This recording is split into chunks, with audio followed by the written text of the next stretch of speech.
Let me take her place as the hostage.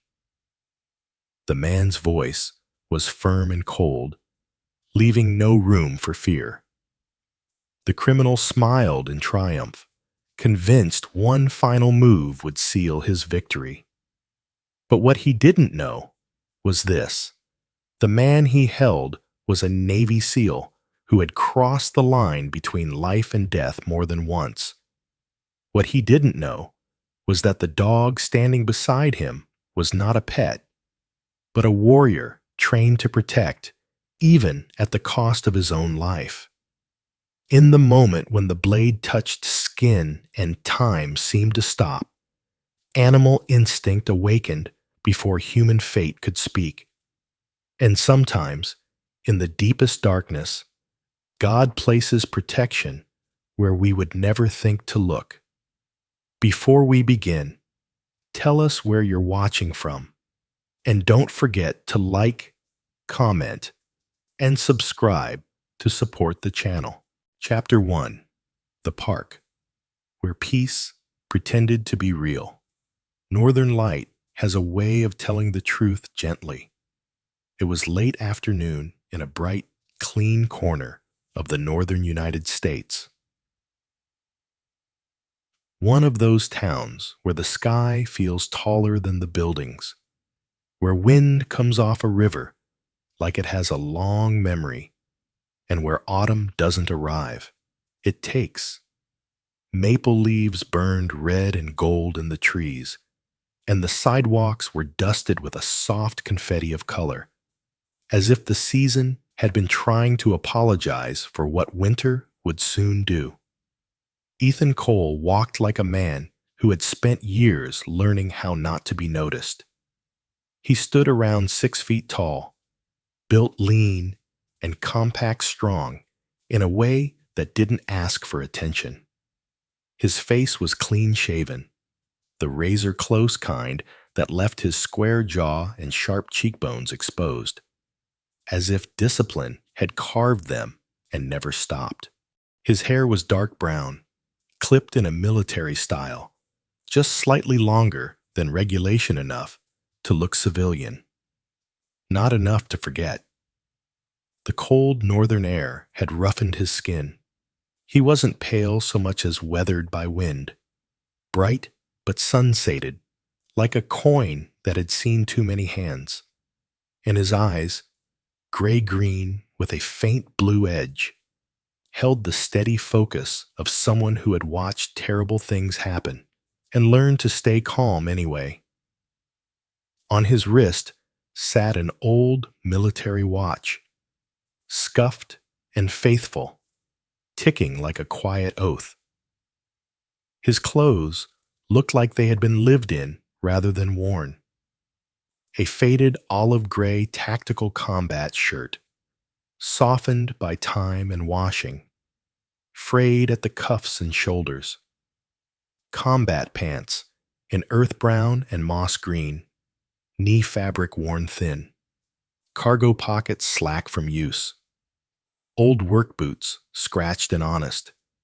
Everything about him said, "I've been through weather and worse." But he carried it without drama, the way a mountain carries snow. Beside him moved Rook. Rook was a German shepherd, black and tan, 6 years old, built like purpose, given fur. His back carried a deep black saddle. His legs and chest warmed with amber brown, and his coat was thick enough for northern winters and the kind of cold that makes people question their life choices. His ears stood tall, always listening. His eyes were a dark amber, alert and intelligent, not frantic, more like a guard who had seen the trick before and refused to clap. He wore a simple black collar, no tags clinking, no decoration, as if noise was a liability. Rook's gait matched Ethan's in a way that didn't feel trained so much as understood. The dog stayed near, not crowding, not tugging, just present, like a shadow that chose loyalty over freedom. And then, near a bench that faced the river, Ethan saw her. Amelia Wright stood with her hands tucked into the pockets of a long coat the color of caramel tea. She was in her mid-30s, about 5'7", with the straight-backed posture of someone used to responsibility. Her hair was chestnut brown, pulled into a low, neat tie at the nape of her neck. A few loose strands broke free and fluttered when the wind lifted, as if autumn insisted on adding a little softness. Her face was composed, warm without being naive, beautiful without asking anyone to say it out loud. There was a faint pinkness in her cheeks from the cold, and her eyes, hazel, leaning toward brown, had the attentive calm of a doctor who had spent too many nights listening to machines breathe. Amelia's boots were practical, ankle-high, low heel, built for long hospital hallways and sudden sprints. Under her coat, a light sweater hugged her with quiet simplicity. She didn't dress for attention. She dressed for real life. When she saw Ethan, her mouth lifted into a smile that didn't fully erase the cautiousness in her expression, like someone stepping onto ice that might hold. "Ethan," she said. He stopped a few feet away, careful not to invade her space too quickly. His voice, when it came, was low and even. "Amelia." Rook sat automatically beside Ethan's left boot, tail still, posture polite but watchful.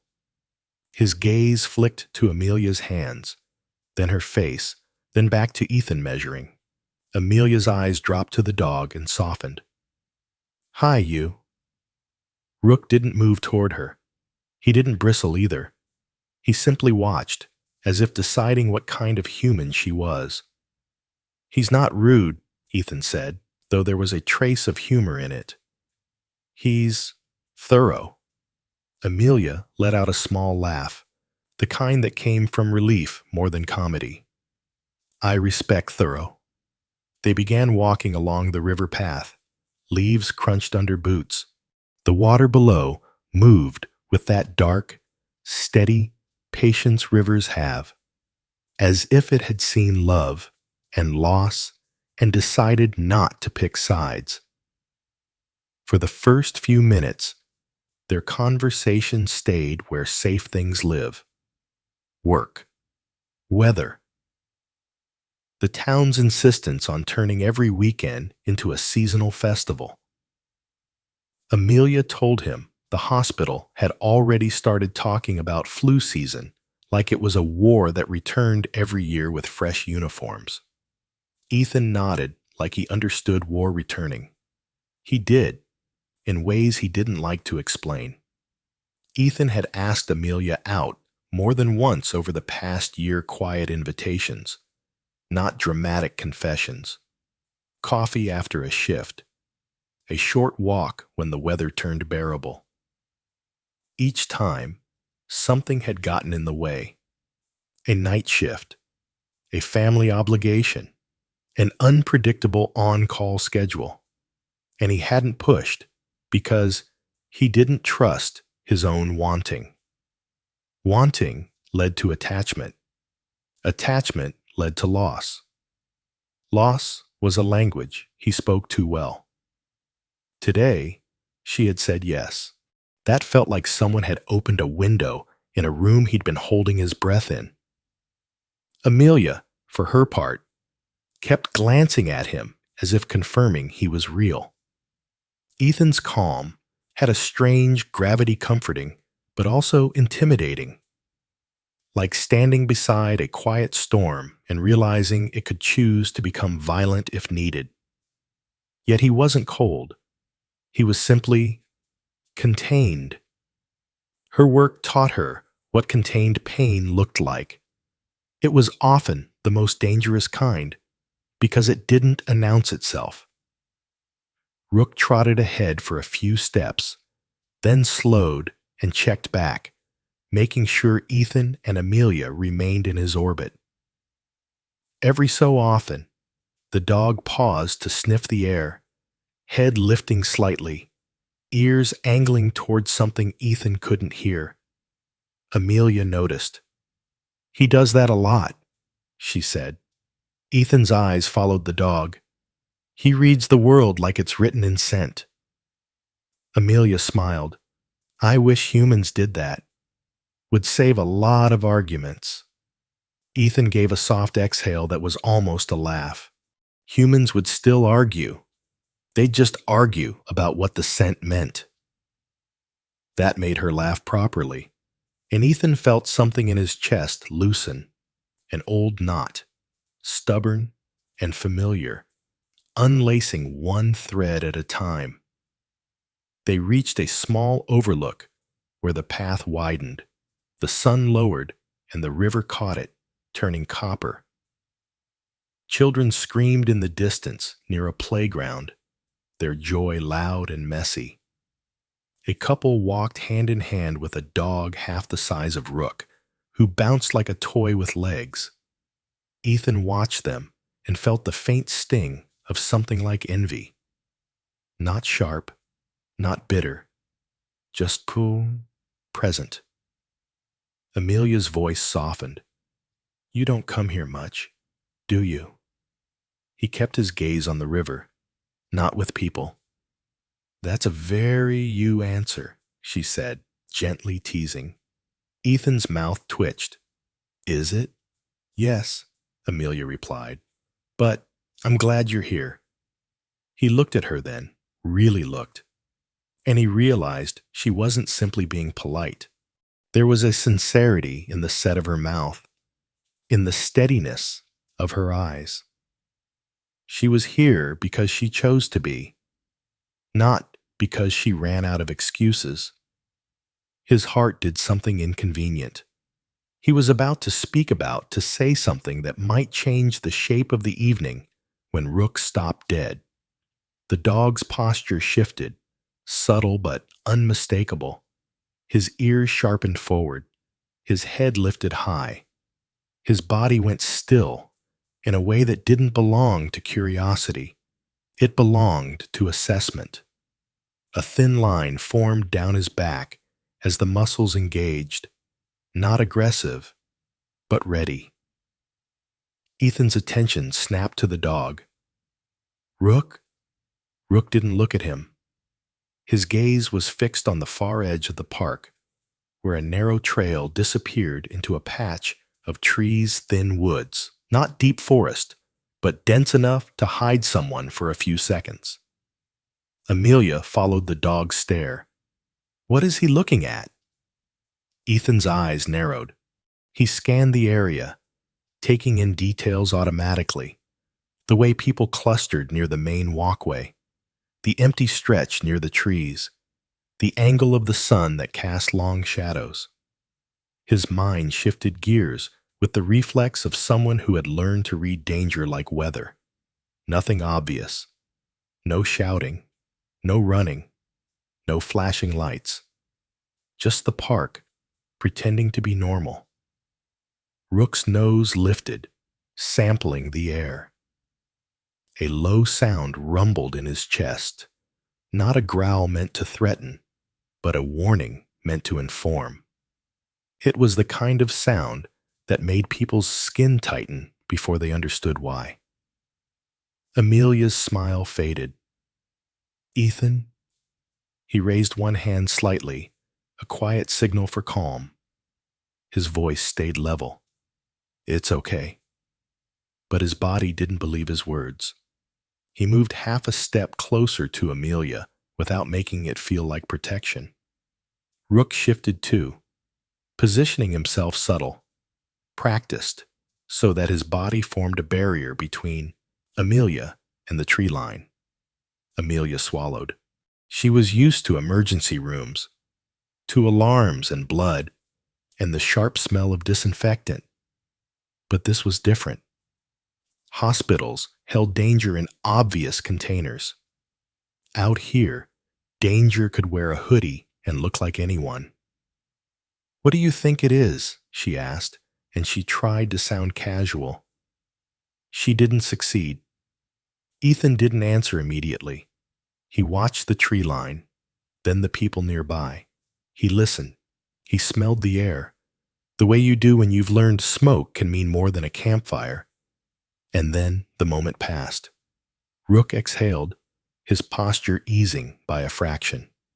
The dog looked back at Ethan as if to say, "Not yet," or maybe, "Be ready."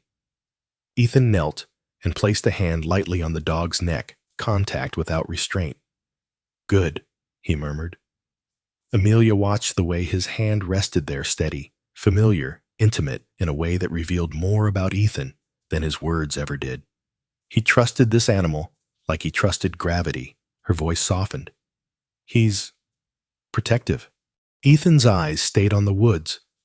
"He's honest." They continued walking, but the air had changed. It wasn't fear exactly. It was awareness, like a hymn lowering into a minor key. Amelia tried to pull the conversation back to safe ground.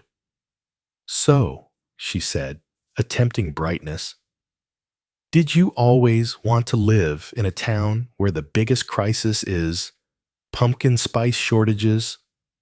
Ethan's lips curved. "No, but it's an upgrade from my previous problems." "Which were?" she asked, and her tone was light, but her eyes were careful. Ethan considered lying. He'd gotten good at that kind of lie, the kind that protects other people from your history, but he was tired of living behind walls. And Amelia, with her calm gaze and steady spine, looked like someone who deserved truth, at least in small portions. He chose the smallest honest answer. "Noise," he said. Amelia nodded as if she understood. "Too much noise." "Yes." They walked past a vendor cart that sold hot drinks. The smell of coffee and cinnamon rose like a spell to make people forget they were mortal. Amelia rubbed her hands together. "I could use something warm." Ethan glanced at the cart, then at the tree line again, instinctively mapping exits and angles. He hated that his mind did that. He also knew it had kept him alive. "I'll get it," he said. "What do you want?" Amelia lifted her chin slightly, pretending it wasn't meaningful that he offered. "Tea. Something simple." Ethan nodded. "Simple is underrated." He started toward the cart, with Rook beside him. Amelia remained near the bench, watching them go. For a second, her expression turned soft in a way that belonged to a different life. A life where men didn't carry invisible wars in their eyes. Ethan felt it even without looking back. He didn't know yet that the park's calm was only a costume. He only knew that Rook's ears were still angled toward the woods, listening to a story that had not revealed its next sentence. And somewhere in the thin trees, the wind moved through the leaves like a whispering god, amused by how humans believed in peace when peace was merely a pause. Chapter 2. When the day broke its own promise. The vendor cart hissed softly as steam escaped from its metal spout. Ethan stood with one hand resting loosely at his side, the other reaching for his wallet, while Rook positioned himself half a step behind and to the left, close enough to anchor, far enough not to draw attention. The dog's posture looked relaxed to anyone who didn't know him. To Ethan, it was alertness under a calm skin, like a held breath. "Tea?" the vendor asked. "Black," Ethan replied. "No sugar." The man behind the cart was in his late 50s, heavy-set, cheeks red from the cold. His gray hair escaped from under a wool cap, and his hands moved with the practiced rhythm of someone who had poured thousands of cups and learned not to rush. He nodded, poured, slid the cup across. Ethan paid, thanked him, and turned. Amelia was still by the bench near the river. her coat pulled tighter around her frame. She watched a pair of ducks cut lazy lines through the water, their movements unbothered by the season or the world. For a moment, she looked exactly like someone who belonged to quiet afternoons, someone untouched by whatever storms other people carried inside. Ethan took 3 steps toward her. That was when the sound broke through the park. It wasn't a scream at first. It was a sharp, cracked shout raw, uneven, the kind that didn't come from joy or play. It came from the direction of the narrow trail that cut through the thin trees behind the bench. Rook stopped. His head snapped up. His ears locked forward. His body went rigid, not in fear, but in recognition. Ethan's heart rate didn't spike. It narrowed. "Amelia," he said, his voice calm but edged now. "Come here." She turned, confusion crossing her face, just as a man burst out of the trees. He was in his mid-30s, lean to the point of gauntness, wearing a dark hoodie smeared with dirt and something darker at the sleeve. His hair was unevenly cropped, as if he'd tried to cut it himself and given up halfway. His face was sharp-boned, eyes wide and unfocused, darting like a trapped animal's. Sweat streaked down his temples despite the cold. This was Lucas Hale. He didn't look like a mastermind. He looked like someone who had been running too long on too little sleep, fueled by panic and adrenaline and the certainty that the world was closing in. He stumbled once, caught himself, and then his gaze landed on Amelia. Everything happened fast and slow at the same time. Lucas crossed the distance in a lunge. His arm wrapped around Amelia's shoulders, yanking her back against his chest. A knife flashed into view, short blade, utilitarian, no dramatic curve. He pressed it to the soft line beneath her jaw. "Don't!" he shouted, his voice cracking. "Don't move!" Amelia froze.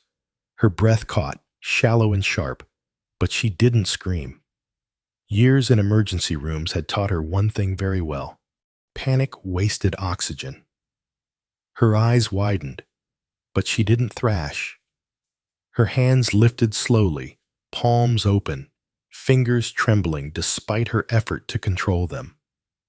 Ethan stopped where he was. The teacup slipped from his hand and hit the ground, spilling dark liquid across pale stone. He didn't notice. Rook moved. Not forward. Sideways. The dog repositioned with deliberate precision, placing his body between Ethan and Amelia's right flank, angling himself so that his broad chest faced Lucas. His lips didn't curl. His teeth didn't show. He made no sound, but his eyes locked onto the man with the knife, unblinking. Lucas noticed him and flinched. "Get that dog back," Lucas shouted, tightening his grip on Amelia. The knife pressed harder. A thin line of red bloomed against her skin. Ethan raised his hand slowly, showing empty palms. "It's okay," he said, his tone steady, unhurried. "He won't move unless I tell him to." Lucas's breathing was ragged. "You swear?" "Yes." Ethan didn't look at Rook, but the dog responded anyway, easing back half a step and lowering his head, not submission, but compliance. Trust moved between them without words. Sirens wailed in the distance. Lucas's eyes flicked toward the sound, terror flaring. "They're here. I told them not to follow." More voices rose now. People shouting, running footsteps on pavement. Parkgoers scattered, screams breaking free at last as the scene registered. Within seconds, Squad cars screeched to a halt at the park's edge. Officers spilled out, weapons drawn but held low. One man stepped forward, his movements controlled, his voice carrying authority without aggression. This was Lieutenant Mark Benson. He was in his late 40s, broad-shouldered, his hair cut short and already turning gray at the temples. His face bore the lines of a man who had learned to make decisions that lived with him afterward. His eyes stayed on Lucas, not the knife, not the dog. "Lucas Hale," Benson called out. "Put the knife down. No one here wants you hurt." Lucas laughed, a short, broken sound. "You don't even know me." "I know enough," Benson replied evenly. "You've been running since this morning. You're tired. You don't want this to end the way you think it will." Lucas's grip tightened again. Amelia winced, but didn't cry out. Her eyes found Ethan's. There was fear there, yes, but also something else. Trust. Ethan met her gaze and held it, anchoring her with his calm. He took a step forward. Benson's head turned sharply. "Sir." "It's okay," Ethan said quietly, without looking back. "Let me talk to him." Lucas's eyes snapped to Ethan. "Stay back." "I'm staying where you can see me," Ethan replied. His hands remained raised, his posture relaxed, almost gentle. He looked, in that moment, like an ordinary man. No armor, no weapon, no threat. But there was something in his voice that cut through Lucas's panic. Not authority, not bravado, clarity. "You don't want to hurt her," Ethan said. "You want a way out." Lucas swallowed. "You don't know what I want." "I do," Ethan said, "because I've been cornered before." That gave Lucas pause. Rook's tail moved once slow, controlled like a pendulum marking time. Amelia felt Ethan's words settle into her chest, steadying her breath. She focused on them, on the sound of his voice, on the way Rook stood, like a living wall beside her. Benson watched Ethan carefully now. He recognized the cadence, the restraint. He'd heard it before, from soldiers, from negotiators who didn't bluff. "What's your name?" Lucas demanded suddenly. "Ethan?" "Ethan what?" "Just Ethan." Lucas huffed. "Figures." The knife trembled. Lucas's arm was tiring. Ethan saw it. He also saw the way Lucas kept glancing past him toward the parked cars, toward the river, toward any open space that wasn't filled with uniforms. "You don't want to be trapped here," Ethan said. "Too many people, too many eyes." "What do you suggest?" Lucas snapped. Ethan didn't answer right away. He shifted his weight, just slightly, as if uncertain. His shoulders rounded a fraction, his stance losing its crispness. It was subtle, calculated. "I can drive," he said finally. "I know the roads by the port. Fewer cameras." Benson's eyes widened a hair. Lucas stared. "You?" Ethan nodded. "I'm not police. I don't carry a gun. I just wanted tea." It sounded ridiculous enough to be believable. Amelia's heart hammered as understanding dawned. "Ethan," she began. He didn't look at her.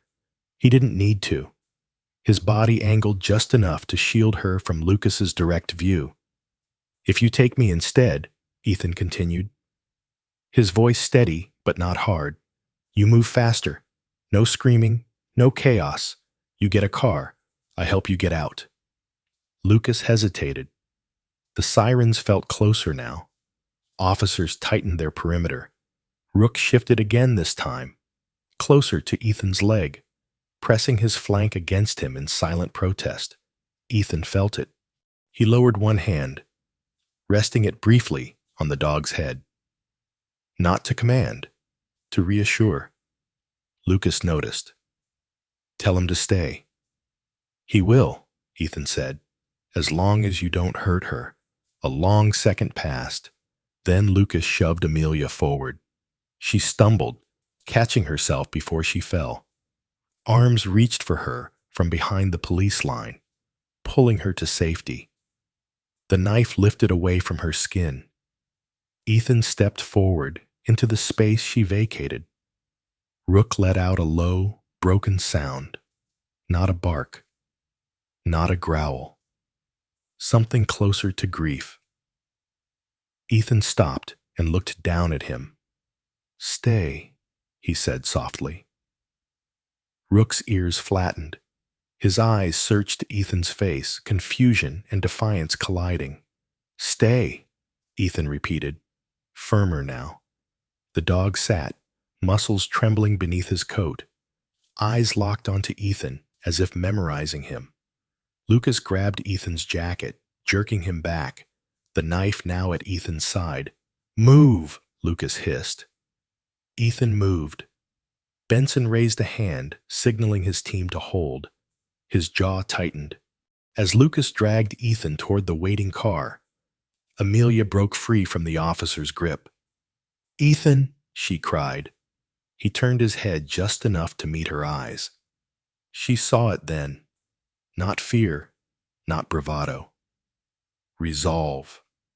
Rook surged forward, straining against an officer's hold, his voice finally breaking free in a sharp, aching bark that cut through the park like a wound. Ethan didn't look back again. The car door slammed. The engine roared to life. And the park, so calm just minutes before, stood stunned, leaves still falling as if nothing had changed at all. Chapter 3: The Road That Didn't Forgive. The car smelled like cold vinyl and old coffee. Ethan noticed it immediately. The faint sour note of neglect. The kind that clung to vehicles that had been lived in more than cared for. Lucas slammed the door shut and shoved the knife harder against Ethan's side, forcing him fully into the passenger seat before circling around to the driver's side. The engine roared to life with a cough, as if protesting being dragged back into use. The park disappeared behind them. Ethan kept his breathing slow, shallow enough not to press into the blade. Pain wasn't the issue yet. Awareness was. He tracked every detail the way he had once tracked terrain, the rhythm of Lucas's breath, the tension in his forearm, the way his knee bounced uncontrollably as he shifted gears. Lucas Hale was unraveling. Up close, the man looked worse than he had from a distance.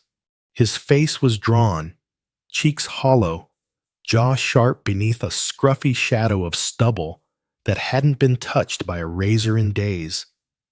His eyes, dark, bloodshot, kept darting to the rearview mirror, then to the road, then back to Ethan, as if expecting betrayal from every angle.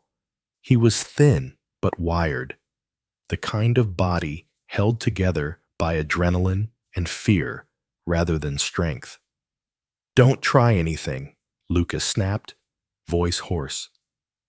I won't, Ethan said, and he meant it for now. They drove in silence for several minutes, the tires humming over asphalt that transition from smooth city pavement to rougher industrial road. Warehouses rose on either side, their metal skins dull and dented, windows dark. The river reappeared briefly to their right, wider here, colder, carrying the late afternoon light like a warning flare. Behind them, sirens wailed again, distant but present. Lucas swore and slammed his palm against the steering wheel. They said they'd back off. They will, Ethan replied calmly. As long as you keep moving. Lucas shot him a sideways glance. You sound real sure for a guy with a knife in his ribs. Ethan didn't smile. Panic makes people loud, Quiet keeps them alive. Lucas snorted. Use some kind of shrink? No. Cop? No. Lucas's grip tightened on the wheel. Then why the hell are you so calm? Ethan looked out the window, watching a flock of birds lift from a rusted fence line. Because someone has to be. That answer unsettled Lucas more than defiance would have. They turned onto a narrower road that cut toward the old port district, an area half abandoned, half repurposed, where shipping containers stacked like forgotten monuments, and the air smelled faintly of oil and water. The sun dipped lower, light slanting through gaps between cranes, painting everything in long, skeletal shadows. Ethan's mind worked quietly. He counted turns.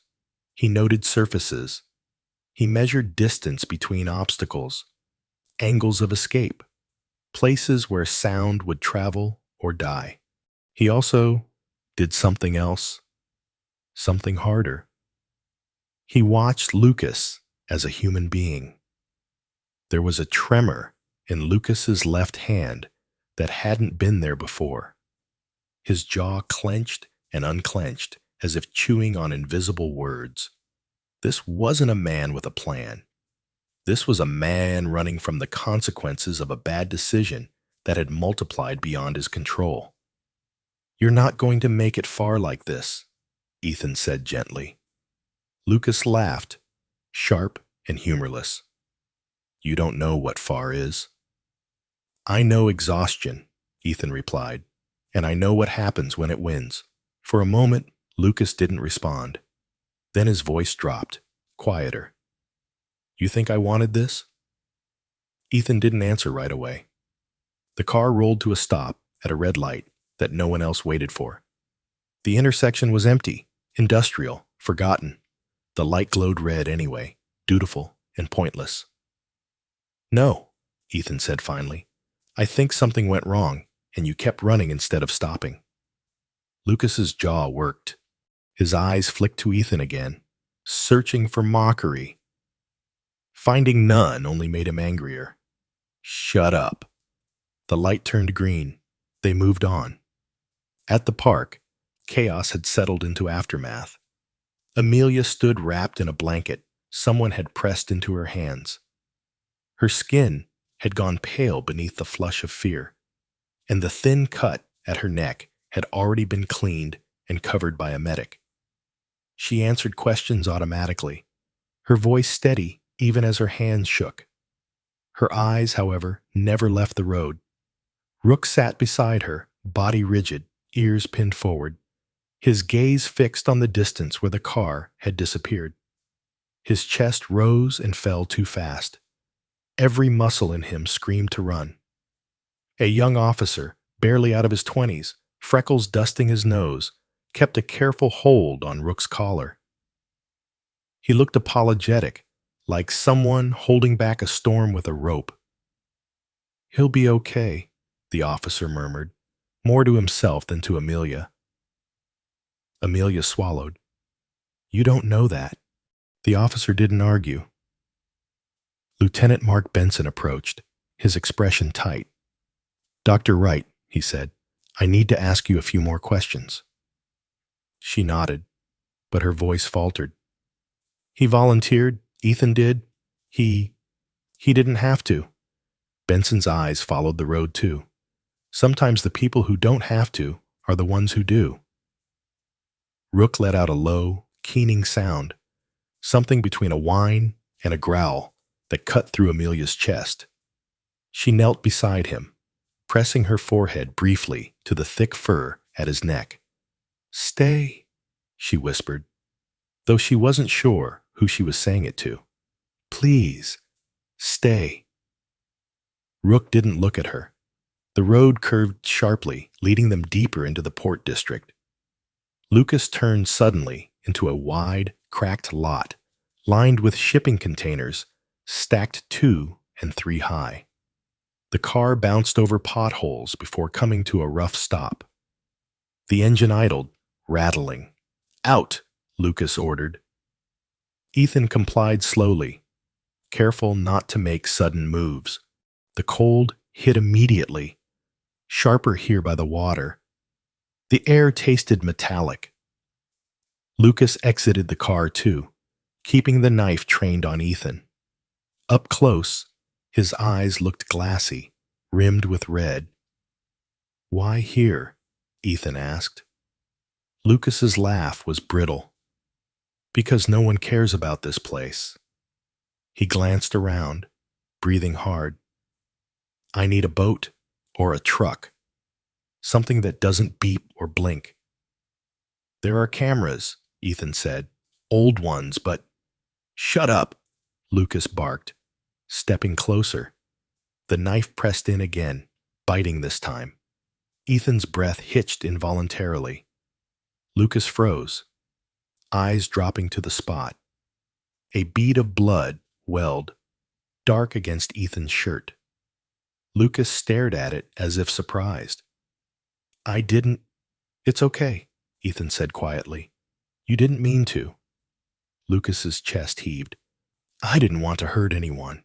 "I know." Those two words landed heavier than any accusation.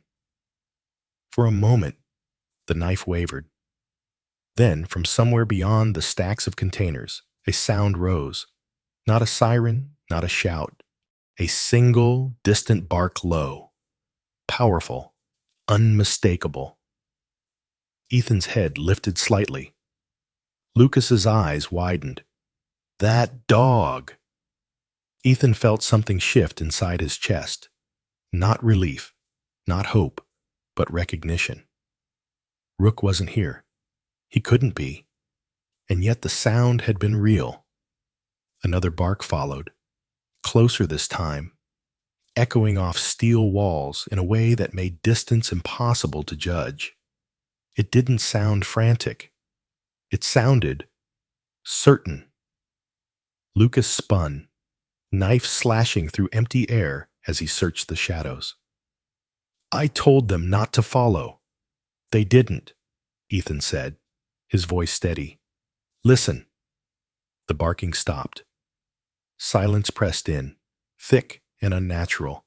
Lucas's breathing accelerated, panic clawing its way back. "You're lying." "I'm not," Ethan said. "Sometimes animals know things we don't." Lucas's eyes flicked back to him, wild. "You trying to mess with my head?" Ethan met his gaze, unflinching. "I'm trying to keep you alive." The sirens were gone now, too gone. Lucas backed away a step, dragging the knife along Ethan's side as he did. Pain flared white-hot, but Ethan didn't cry out. He couldn't afford to give Lucas more fear. "Get in," Lucas ordered suddenly, gesturing toward a rusted pickup parked near the containers. "We're switching vehicles." Ethan nodded once. "Okay."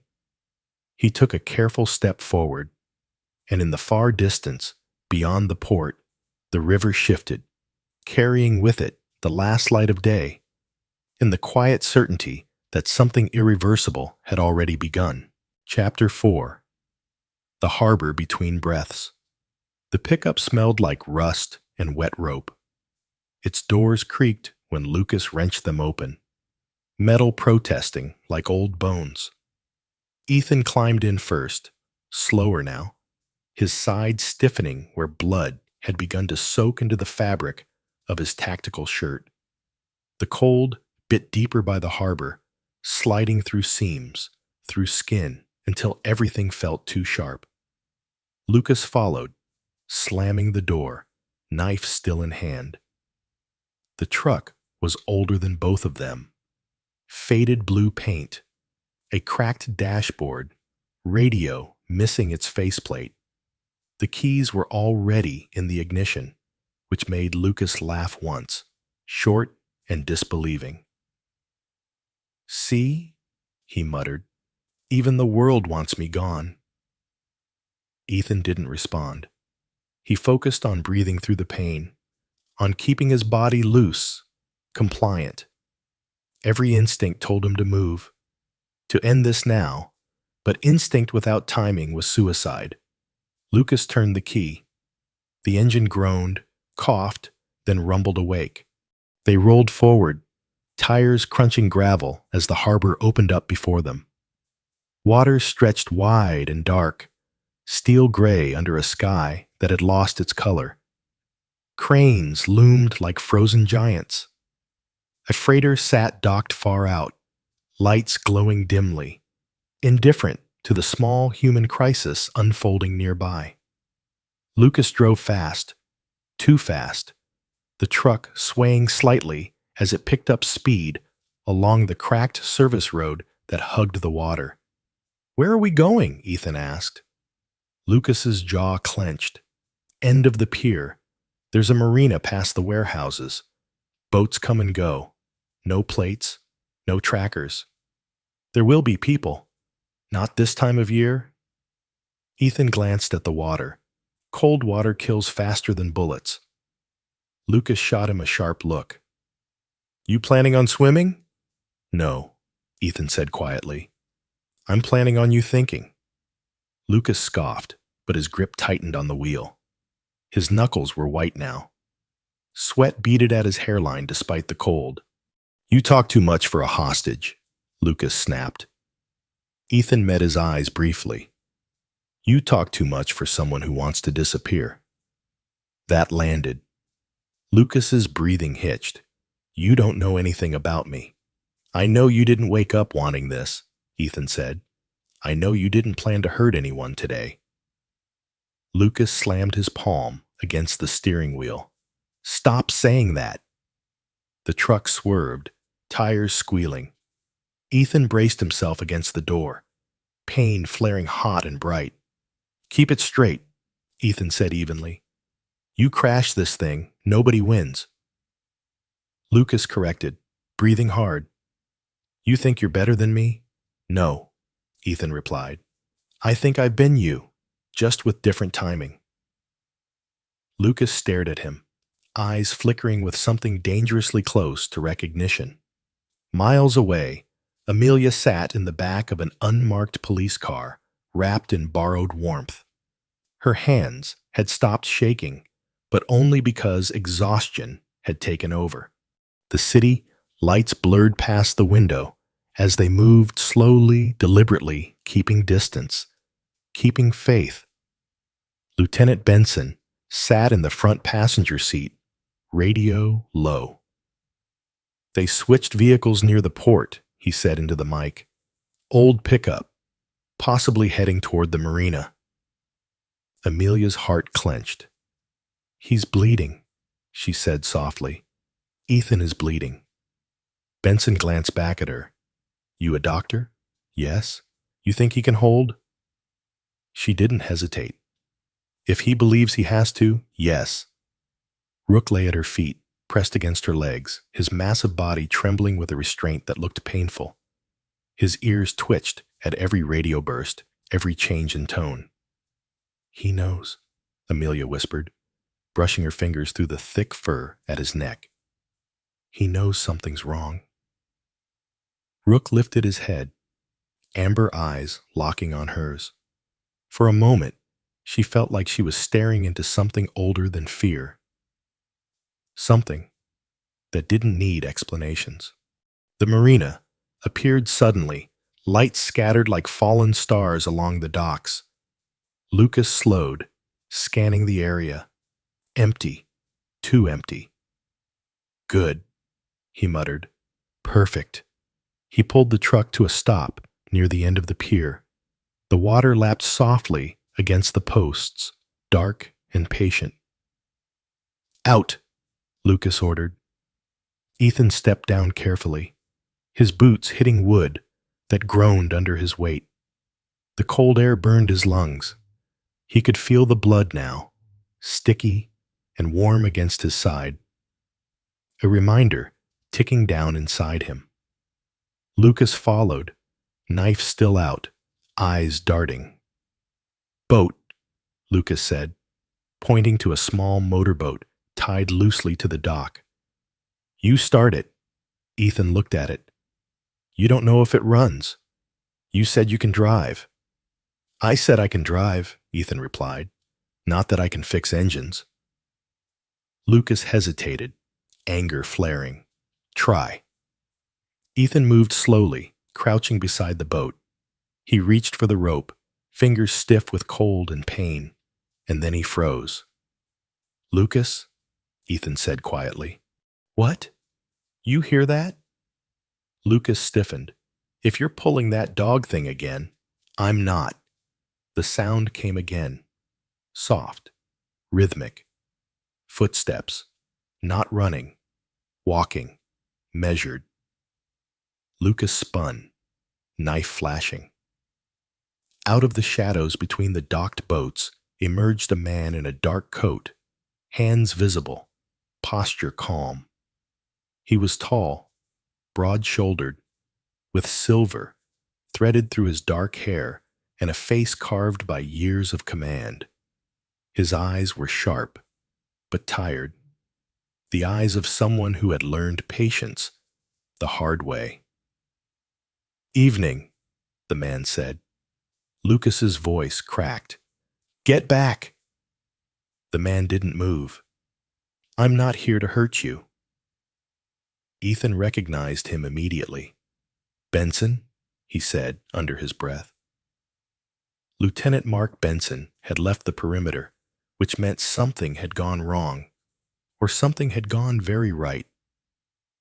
Behind Benson, from between two boats, a massive shape stepped into the light. Rook. His fur bristled, breath fogging the air, eyes locked not on Lucas, but on Ethan. He did not growl. He sat, perfectly still. Lucas's breath stuttered.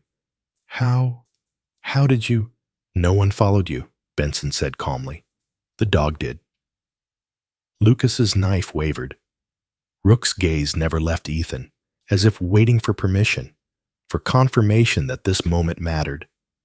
Ethan felt his throat tighten. Lucas, Ethan said softly, it's over. Lucas shook his head violently. No, no, no. He said they wouldn't chase me. They didn't, Benson replied. They trusted you to make the next choice. Lucas laughed, high and broken. This isn't a choice. Ethan straightened slowly, ignoring the pain screaming through him. It is. It always is. Rook stood, then slow, deliberate placing himself between Ethan and Lucas without touching either. A living wall of muscle and loyalty. Lucas backed us away a step. Call him off! Ethan met Rook's eyes. Stay, he said. Rook froze. Obedience absolute. Lucas's hand shook. His knife dipped. Sirens wailed faintly in the distance now. Not rushing, not closing in, waiting. Lucas looked from the dog to Ethan to the water. I didn't want to hurt her, he whispered. I know, Ethan said. That's why you don't have to hurt anyone else. For a long moment, the harbor held its breath. Then Lucas dropped the knife. It clattered against the dock, loud as thunder. Lucas sank to his knees, hands over his face, sobbing like something had finally broken open. Benson moved in smoothly, securing him without force. Ethan's knees buckled as the adrenaline drained away.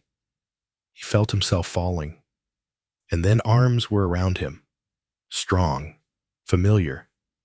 Rook pressed against his side, whining softly, grounding him in warmth and weight and life.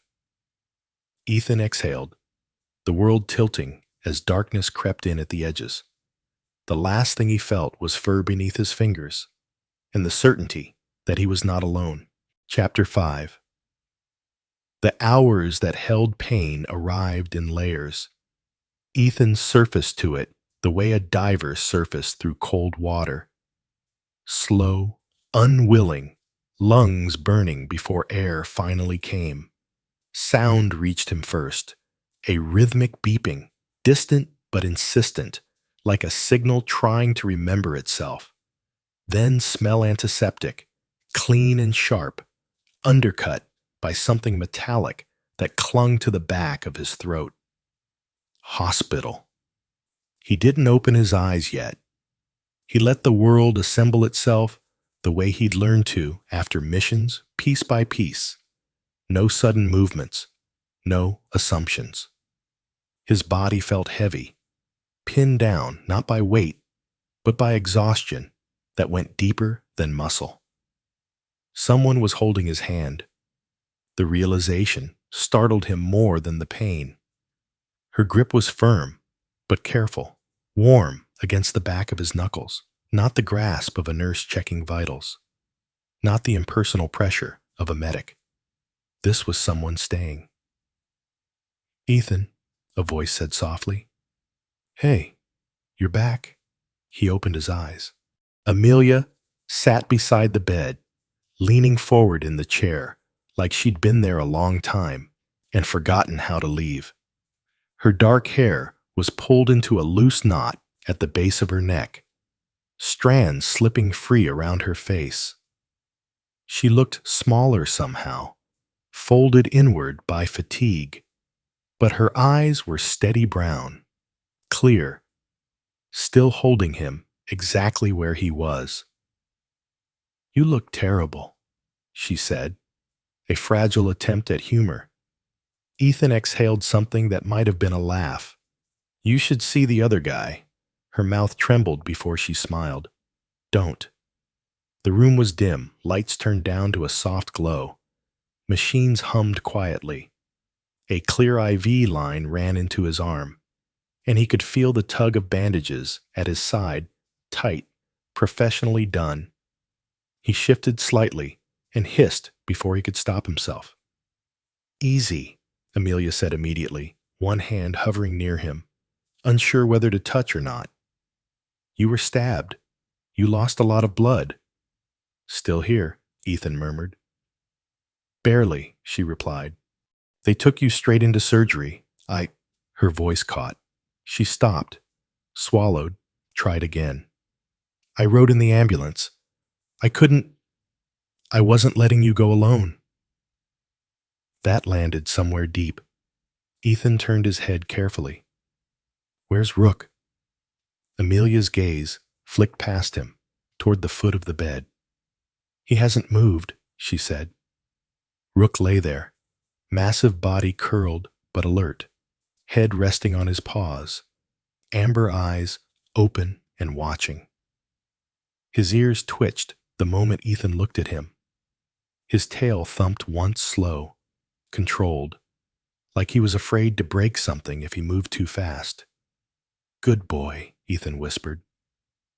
Rook stood immediately and pressed his head gently against the side of the bed, careful of the wires, careful of the injury, his breath warm and steady. A low sound vibrated in his chest, not a whine, not a growl. Relief. Ethan closed his eyes briefly, grounding himself in that familiar weight. The surgeon arrived not long after.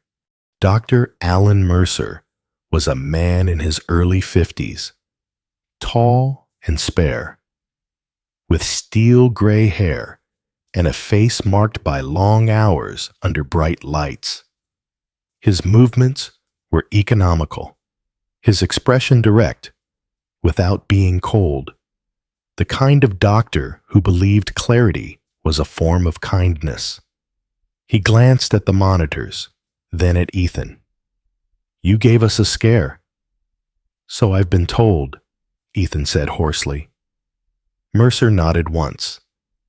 "Knife wound missed major organs by less than an inch. You were lucky." Ethan met his eyes. "Luck had help."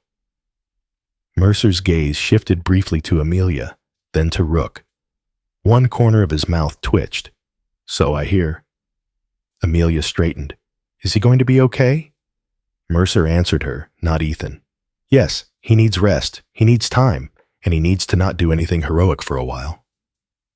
Ethan almost smiled. Hours passed in fragments. Sleep came and went. Nurses checked lines and vitals. Amelia dozed in the chair and woke again, refusing to leave even when someone offered to relieve her. Rook moved only to reposition himself closer to the bed, his presence a constant, quiet sentinel. Late in the night, when the ward settled into that strange, suspended calm, Ethan woke to find Amelia watching him again. "You were talking," she said softly. He frowned. "Was I?" "Yes. You kept saying 'hold' and 'wait' and his name." "Rook," Ethan said. She nodded. "You sounded like you were somewhere else." He stared at the ceiling. "Sometimes I am." Silence stretched between them. Not awkward, just full. "Ethan," Amelia said finally, "why did you do it?" He turned his head toward her. "Do what?" "Trade places with me. You didn't know if you'd survive that." "I knew you wouldn't if I didn't. That's not an answer." He studied her face, the controlled calm she wore like armor, the fine lines of strain at the corners of her eyes that hadn't been there before today. "I've spent a long time walking away from things I cared about," he said quietly. Today didn't feel like the day to do that again. Her breath caught. Rook suddenly lifted his head, ears pricking sharply, not toward the door, toward the window. Amelia followed his gaze. Outside, snow had begun to fall, soft, slow, almost reverent. Large flakes drifted past the glass, catching the light, dissolving as they touched the sill. Ethan watched too, something tightening in his chest that had nothing to do with pain. "It's April," Amelia murmured. "It's not supposed to snow." Rook let out a low, satisfied huff and lay back down, as if some unseen tension had finally eased. Ethan's voice was barely audible. "It always does when things change." Amelia looked at him sharply. "What do you mean by that?" He didn't answer. He couldn't. Some things weren't meant to be explained, only witnessed. The snow fell harder for a few minutes, then slowed, then stopped, as suddenly as it had begun. When Amelia looked back at Ethan, he was asleep again. Morning came pale and quiet. Light filtered through the blinds. The ward smelled of coffee and disinfectant. Ethan woke to find Amelia gone, her chair empty. For a brief, disorienting second, something like panic rose in his chest. Then he heard her voice. She stood near the window, speaking softly to Lieutenant Benson. He looked out of place in the sterile, room-broad shoulders wrapped in a civilian jacket, posture still unmistakably law enforcement. "You don't owe us anything," Benson was saying, "but statements help." Amelia nodded. "I'll cooperate. Later. Not while he's still like this." Benson glanced at Ethan, then back at her. "Fair." He noticed Rook watching him with unblinking intensity and raised his hand slightly. "Easy, buddy." Rook didn't move. Benson smiled faintly. He doesn't like hospitals either. When Benson left, Amelia returned to the bed. "You're awake," she said. "Didn't mean to eavesdrop." "You didn't," she replied. "I wanted you to hear." He studied her. "You okay?" She took a breath. "I will be." She hesitated, then added, "When I thought you were going to die, I said things." Ethan's eyebrow lifted slightly. "I heard." Color rose to her cheeks.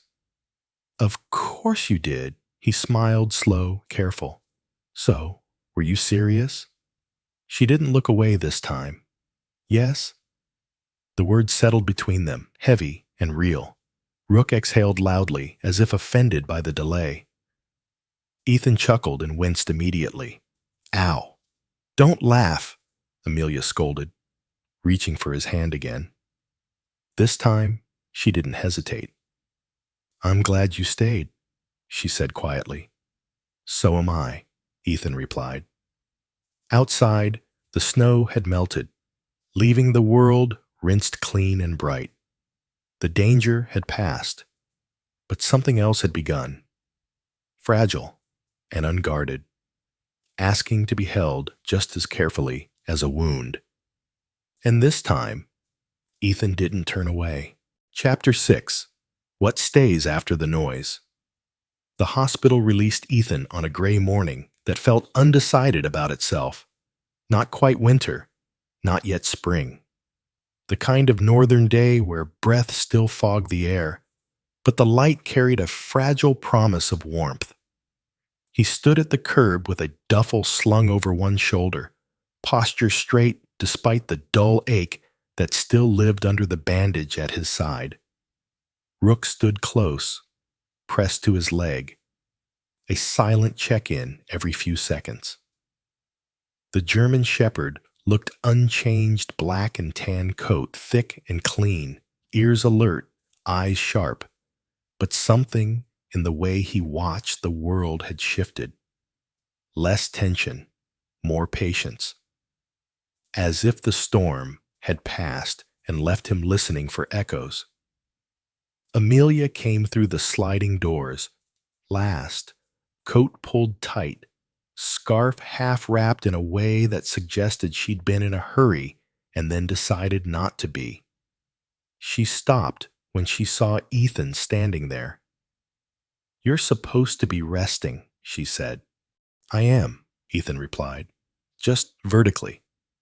She shook her head, a smile tugging at the corner of her mouth. "You're impossible." "So I've been told." She walked closer, her steps slowing when she reached him, eyes scanning his face the way doctors couldn't help doing, checking color, alertness, breathing, old habits. "You sure you're okay?" she asked. Ethan nodded once. "Hurts when I move too fast, so I won't." Rook looked up at her and wagged his tail exactly once, formal and deliberate, like a soldier acknowledging rank. Amelia laughed simply. "I think he approves." "He tolerates," Ethan corrected. They drove north, away from the city, the buildings thinning into trees and frozen fields dusted with old snow. The radio stayed off. The silence felt earned. Ethan's cabin sat at the edge of a pine-lined road, weathered wood and stone, smoke rising faintly from the chimney where he'd left a timer set for the heater. It wasn't remote, exactly, but it was quiet, in a way that let thoughts stretch out without bumping into walls. Rook bounded ahead as soon as the door opened, circling once, twice, checking corners, then settling with a satisfied huff near the hearth. Amelia stood just inside, taking it in. "It suits you," she said. "That bad?" "No," she replied. "Honest." The cabin smelled like pine, old books, and dog. Sparse furniture. Clean lines. Nothing ornamental. Everything chosen because it worked. Ethan moved slowly, shrugging out of his jacket, setting the duffel down. Amelia watched him with an intensity he noticed, but didn't comment on. "I can stay a bit," she said, almost casually. "Make sure you don't pass out trying to make coffee." "I know how to make coffee." She raised an eyebrow. "You were stabbed last week." "Fair." She stayed. Days passed in a different rhythm. Morning light through frost-edged windows. Soup that Amelia insisted on making from scratch. Ethan, pretending not to notice how she adjusted things. Pillows, blankets, the placement of objects so he wouldn't have to reach too far or twist the wrong way. Rook became the quiet axis around which everything moved. He followed Ethan from room to room, close but not crowding. When Amelia was there, he watched her too, head tilted slightly, as if evaluating a new constant. At night, he slept between them, Not possessive, not wary, just present. On the third evening, the phone rang. Ethan answered on the second ring. "Cross," Lieutenant Benson said on the other end, his voice low, professional. "How are you holding up? Still breathing? Good. Listen, we wrapped up the preliminary on Hale." Ethan leaned back slightly, careful of his side. "And?" "He's alive," Benson said. "He cooperated. More than expected." Amelia paused mid-motion at the sink, listening without trying to. "He said something interesting," Benson continued. "Said you reminded him of someone he used to know. Someone who didn't quit on him when it would have been easier." Ethan said nothing. "There's a hearing coming," Benson added. "You might be asked to testify." "Not yet. I'll give you time." "Appreciated." Benson hesitated. "One more thing." "Yeah?" "That dog of yours? Half my team's still talking about him." Ethan glanced down. Rook's ears flicked, though the phone wasn't on speaker. "He's good at his job," Ethan said. "So are you," Benson replied. "Rest up." The line went dead. Amelia set 2 mugs of tea on the table. That was Benson. "Yes." She studied him. "You okay with testifying?" "I'm okay with telling the truth." She nodded, satisfied with that. That night, the wind picked up. Not violent, just persistent. It threaded through the trees, brushing branches against one another in a low, continuous murmur. Rook stirred, lifting his head, ears angling toward the sound. Ethan noticed immediately. "What is it?" Amelia asked quietly. Rook rose and moved toward the door, posture alert, but not aggressive. He sniffed once, twice, then sat, waiting. Ethan frowned slightly. "You smell something?" Amelia shook her head. "Just trees and snow." Rook didn't look back at them. He stared at the door, tail still, body poised. Then he did something unusual. He left the door and went instead to Ethan's old field jacket, hanging on a hook near the wall, the one he hadn't worn since before the park. Rook nudged it with his nose, then lay down beside it, pressing his head against the fabric. Ethan's breath caught. That jacket still smelled like blood, like the harbor, like the moment things could have ended differently. Rook closed his eyes, a deep, steady breath passing through him, as if anchoring something that had drifted too close. Amelia watched the scene, goosebumps rising along her arms. "What does that mean?" Ethan swallowed. "It means he's done guarding the past." Rook opened one eye, just enough to check on him. The wind outside softened. The next morning brought clear sky. Sunlight spilled across snow that was finally melting, revealing dark earth beneath. Amelia stood on the porch, arms wrapped around herself, breathing in air that felt sharper, cleaner than the city. "I have to go back tomorrow," she said. Ethan joined her, leaning lightly against the railing. "I know. I don't want this to be a pause," she said carefully. "I don't want it to be something that only exists because everything went wrong first." He considered her words. "Then don't let it be," he said. "Stay, because you choose to, not because of what happened." She looked at him, eyes searching. "Is that what you're doing?" "Yes." The answer surprised them both. Rook stepped between them, sat, and looked up expectantly. Amelia laughed, bending to scratch behind his ears. "I think that's a vote." They stood there for a while, 3 figures framed against a brightening northern landscape. No urgency, no noise, just the slow realization that survival wasn't the end of the story.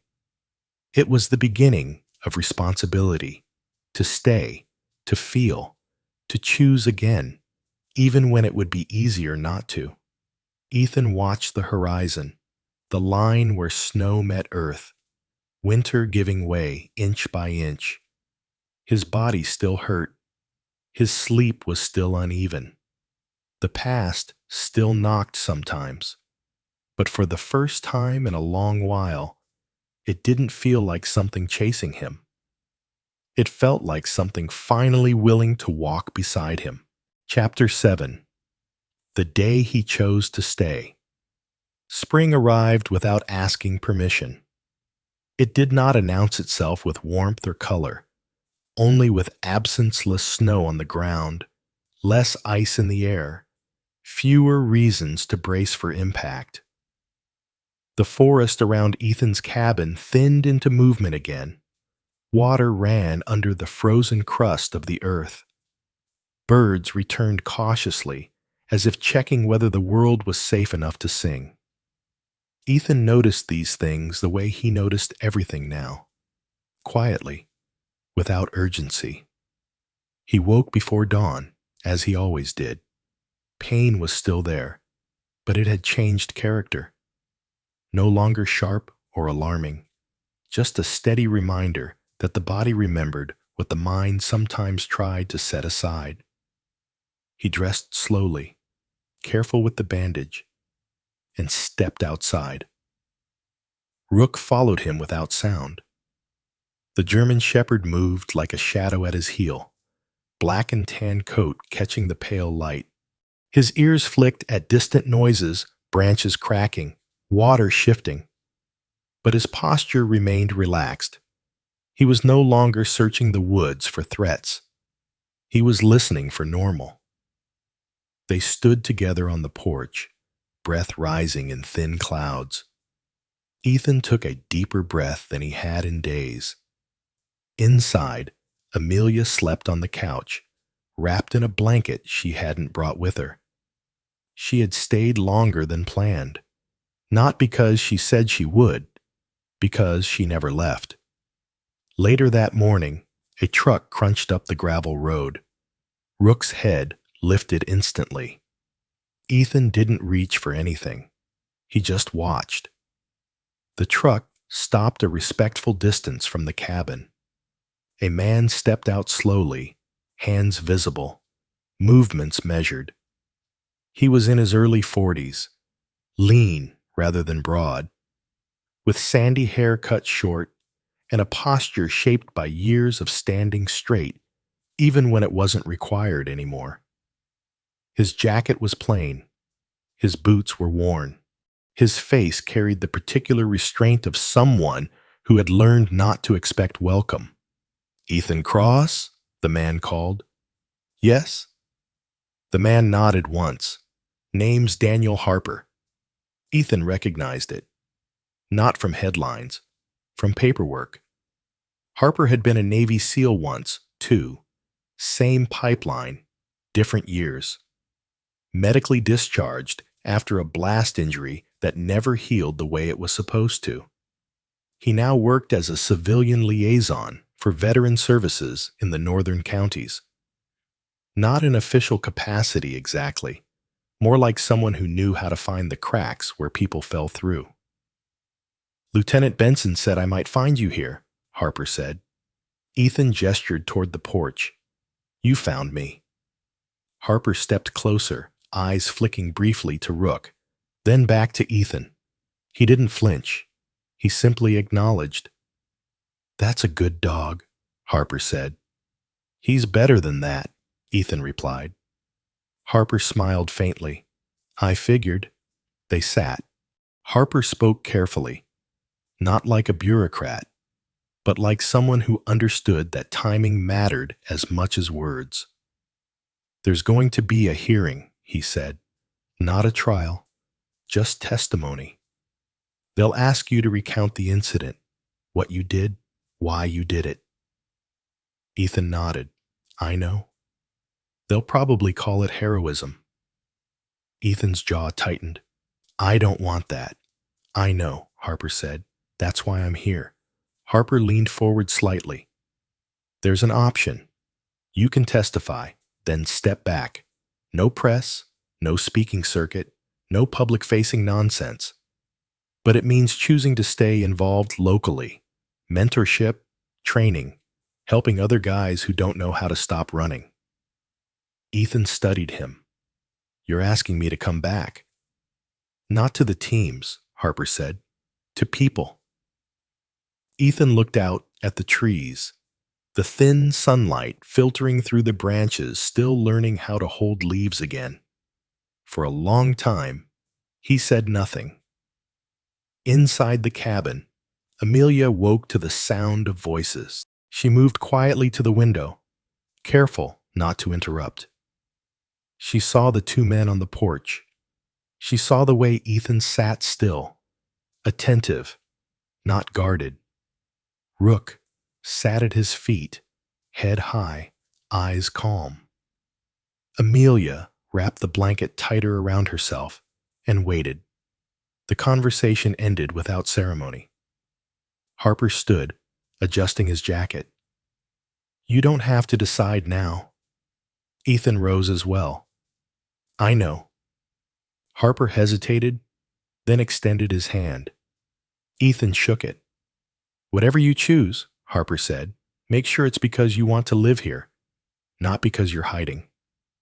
Ethan met his gaze. That's the difference now. Harper nodded once and walked back to his truck. Rook watched him leave, then turned to Ethan. Instead of following Ethan back inside, Rook walked to the edge of the clearing and stopped. He stood there, facing the forest. Not alert, not tense, just still. Ethan frowned slightly. Rook? The dog did not respond. Amelia stepped onto the porch, drawn by the paws. She watched as Rook lowered himself to the ground, sitting squarely at the boundary where the trees began. His posture was deliberate, almost ceremonial. He's guarding, she said. Ethan shook his head slowly. No, he's not. Rook looked back at them, once, then turned forward again. He's choosing, Ethan said quietly. Choosing to stay. Choosing this place. Choosing now. The realization hit Ethan harder than the wound ever had. Rook wasn't waiting for orders anymore. He was home. That afternoon, Amelia packed her bag, not because she was leaving, but because she hated living out of half decisions. I have work, she said, patience, responsibilities. Ethan nodded. I know. She paused, then added, but I also have leave and a supervisor who owes me a favor. Ethan looked up. I'm not asking you to come with me, she said. I'm asking if I can come back. He didn't answer immediately, not because he didn't know, but because saying yes meant accepting that staying would always be harder than leaving. I'm not good at easy, he said finally. She smiled. Neither am I. They didn't kiss. Not yet. They stood there, close enough to feel warmth, far enough to respect what was still healing. Rook returned to them then, settling between them with a heavy sigh. Decision made. That night, Ethan lay awake longer than usual. Pain pulsed low and dull. Wind moved through the trees. The cabin creaked as it always had. For the first time, the silence didn't feel like something to survive. It felt like something to protect. He thought of the park, the knife, the harbor, the moment he could have let go and didn't. He thought of the jacket Rook had guarded, the snow that had fallen out of season, the way Amelia's voice had steadied him when his own had failed.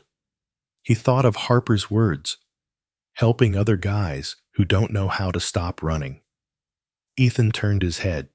Rook lay nearby, chest rising and falling, utterly at ease.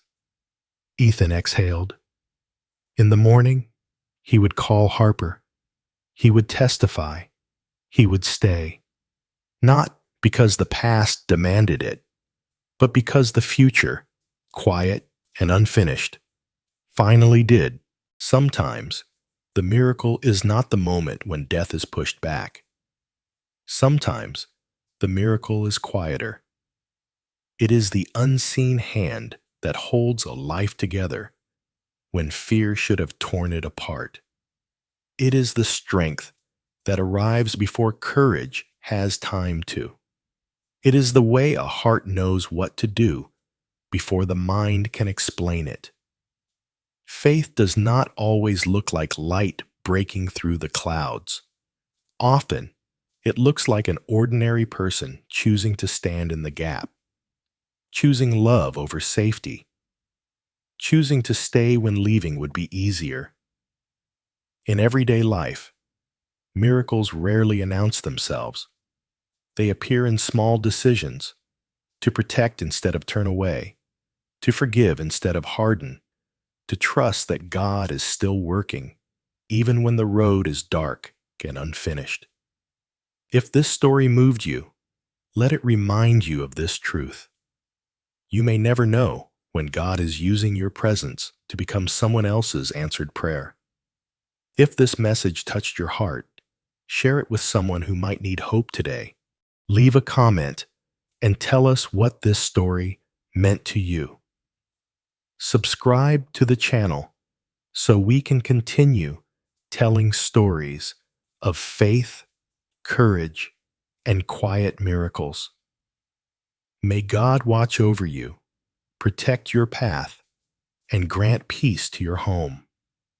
May He strengthen you in moments of fear, guide you in moments of choice, and remind you that you are never walking alone. Amen.